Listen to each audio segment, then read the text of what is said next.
ધ્વનિ અત્યારે હાલ એક મહત્વપૂર્ણ સમાચારથી બુલેટિનની શરૂઆત કરીએ તો ગીર સોમનાથમાં ખનીજ માફિયાઓ સામે કાર્યવાહી હાથ ધરવામાં આવી છે। ગીર સોમનાથમાં ખનીજ માફિયાઓ સામે કાર્યવાહી સીમર પોર્ટ પ્રાઇવેટ લિમિટેડ અને રાજમોટી પોર્ટ અને શિપિંગ સામે ક્વોરી લીઝ પર તવાઈ ₹18.14 કરોડનો દંડ ફટકારવામાં આવ્યો છે। 18.14 કરોડનો દંડ ફટકારાયો છે। વહીવટી તંત્રની કાર્યવાહીથી કોડીનારના ખનીજ માફિયાઓમાં ફફડાટ ફેલાયેલો જોવા મળી રહ્યો છે। ગીર સોમનાથમાં ખનીજ માફિયાઓ સામે તવાઈ બોલાવવામાં આવી છે।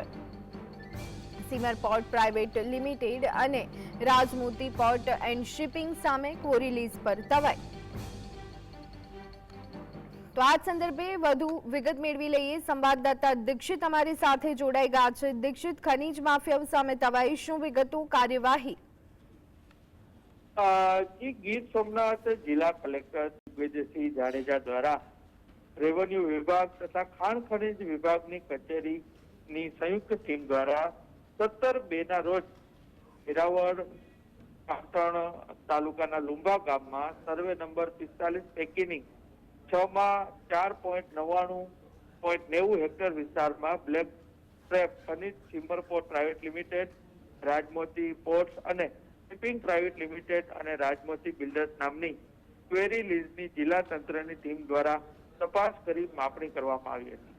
આ તપાસ અન્વયે આ લીઝમાંથી 3.99.627 મેટ્રિક ટનનો જથ્થો વધુ ગેરકાયદેસર રીતે નિકાસ કરવામાં આવેલ હોવાનું તપાસમાં જણાવ્યું હતું। ત્યારે આ લીઝમાં ગેરકાયદેસર નિકાસ બાબતે ₹18,14,30,658 જેટલી દંડકીય રકમ વસૂલવાની કામગીરી તંત્ર દ્વારા હાથ ધરવામાં આવી છે અને સીધી જિલ્લા કલેક્ટર દિગ્વિજયસિંહ જાડેજા દ્વારા જે ખનીજ માફિયાઓ છે તેના પર એક તવાઈ હાથ ધરવામાં આવી છે। ત્યારે કોડીનારના જે ખનીજ માફિયાઓમાં ભારે ફફડાટ જોવા મળી રહ્યો છે।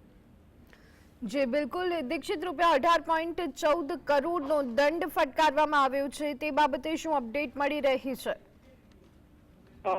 જી Simar port private limited company દ્વારા તેઓ દ્વારા ક્વોરી લીઝને Rajmoti port and shipping private limited અને રાજમોતી બિલ્ડર્સ નામની ભાગીદારી પેઢીને દસ્તાવેજી વેચાણ આપેલ છે। જે અન્વયે કંપનીએ ધારણ કરેલ જમીન લેનાર દ્વારા મંજૂરી લીધા વગર ખરીદી કરેલ હોય શરત ભંગ કરેલ છે। ત્યારે શરત ભંગ માટેની કાર્યવાહી પણ તંત્ર દ્વારા અલગથી હાથ ધરવામાં આવશે।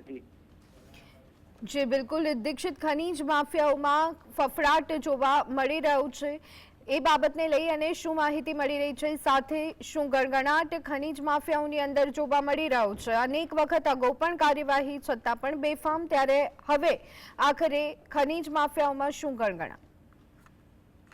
જી ચોક્કસ જણાવી દઉં કે જિલ્લા કલેક્ટરના સીધા માર્ગદર્શન હેઠળ ગઈકાલે પણ કોડીનારમાં નેશનલ હાઈવે પર સંપાદન થયેલ જમીન જે ગેરકાયદેસર બાંધકામ હતું તેને પણ દૂર કરવામાં આવ્યું છે અને નેસ્ત નાબૂદ કરી દેવામાં આવ્યું છે। ત્યારે ફરીથી આજે જે અગાઉ તપાસની આધારે આજે ફરી એક વખત કરોડો રૂપિયાનો દંડ પણ ભૂમાફિયાઓને ફટકારવામાં આવ્યો છે, જેને લીધે ભૂમાફિયા અને ખનીજનું ખનન કરનારા જે માફિયાઓ છે તેમાં ભારે ફફડાટ જોવા મળી રહ્યો છે।